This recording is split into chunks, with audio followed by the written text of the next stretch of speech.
Originally called the Spearheads, the Ashen Exiles are an Ultramarine successor chapter from the Cursed founding. Ashen Exiles are a chapter that was created by a group of tech priests whom decided that the 10% mutation rate of the Ultramarines was still too high for a chapter of the God Emperor's finest. When the Spearheads of Guilliman was formed, it seemed that the tech priests had gotten what they wanted. They had created a chapter whose mutation rate was lower than that of the Ultramarines. The Spearheads were considered one of the few successful Cursed founding results and inherited the planet of Castasis IV as their homeworld. However, this purity came with a cost. Although the chapter was freed of physical mutations, their minds had become significantly weaker than the minds of other Astartes. The Astartes of the chapter were more likely to develop mental disorders and were still corruptible by chaos, even when they were under the protection of their brother librarians. Seeing this as an opportunity, Saint Basilius the Elder declared that the Astartes of the Spearheads were too deranged to serve the Imperium and ordered them to take part in the Abyssal Crusade or meet their end. Being an Ultramarine successor, the Spearheads chose to take part in the Crusade. Despite their mental weakness, the Spearheads managed to carry on their crusade of redemption. However, there were ones in the chapter that were starting to lose hope. One of the many was Arulash, the second captain of the Spearheads. He was scared of the casualties the Spearheads had and begged his chapter master to let the Spearheads out of the warp, so that they may at least serve the Emperor as renegades rather than die out in the warp. When the chapter master refused, Arulash would come to despise him. He started believing that the chapter master wanted the Spearheads to fall, that he did not care of his battle brothers. He became sickened by his chapter master and left the bulk of the chapter to go out on his own. During one of their many battles, Arulash and his company would encounter a Wordbearer's warband. Arulash, hesitant to open fire on the traitors, offered to negotiate with them. Deciding to use Arulash's vulnerability to their advantage, the Wordbearers offered Arulash to join Chaos and inform him of his other brother captains who were willing to accept the Dark Gods.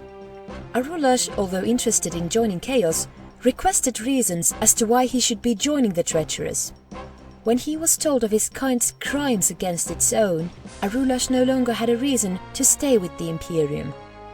He looked upon the leader of the Wordbearers and told him to wait for his arrival. Arulash and his second company would return to their chapter and began laying the seed of corruption within the chapter. Arulash had convinced 4th Captain Venestinia, 6th Captain Caphriel, 7th Captain Jorgon Grimflayer, and 10th Captain Zrulos Rubabus and their companies to join Chaos with them when the chapter master learned of their treachery from the 7th Company loyalists. Though Arulash had tried to lay seeds of corruption among the other companies, the chapter master was quick to have them join his side. And soon, war would break loose between the loyalists and traitors of the Spearheads. The once glorious brotherhood between the chapters Astartes would be torn apart when war broke out. Brothers who were inseparable were now at each other's throats, waiting for the right time to kill one another. The traitors, under the command of Arulash, had shattered their chapter before the horrors of the warp could. Fortifications once used against the horrors were now used against one another. Weapons created to destroy the enemies of men were destroying its own masters, and worst of all, warriors that were once brothers became worst enemies. A bloody siege between the loyalists and the traitors would go on for what seemed like years, until Arulash called upon the Wordbearers for the final push against the servants of the false emperor. Unbeknownst to him, this final push would curse him forever. Arulash and his forces would leave hundreds of dead battle brothers in their wake until they reached their former chapter master. Arulash made an offer. If they duelled and he won, he could leave with his dignity intact. If he lost, however, he would be executed in front of what remained of the chapter. Being a son of Guilliman, chapter master obliged. A 4-hour-long duel between the chapter master of the Spearheads and the second captain Arulash broke out. During the climax of the duel, Arulash decapitated a word-bearer that got sick and tired of how long the duel was taking, and decided to personally intervene. As soon as Arulash killed the word-bearer, the curse that would forever haunt Arulash began. Arulash suddenly started hearing voices, criticizing and insulting the word-bearers for their crimes. Overwhelmed by the voices, Arulash was consumed by rage and lashed out. Thinking it would stop the voices, he decapitated his chapter master without hesitation. However, this only worsened the voices.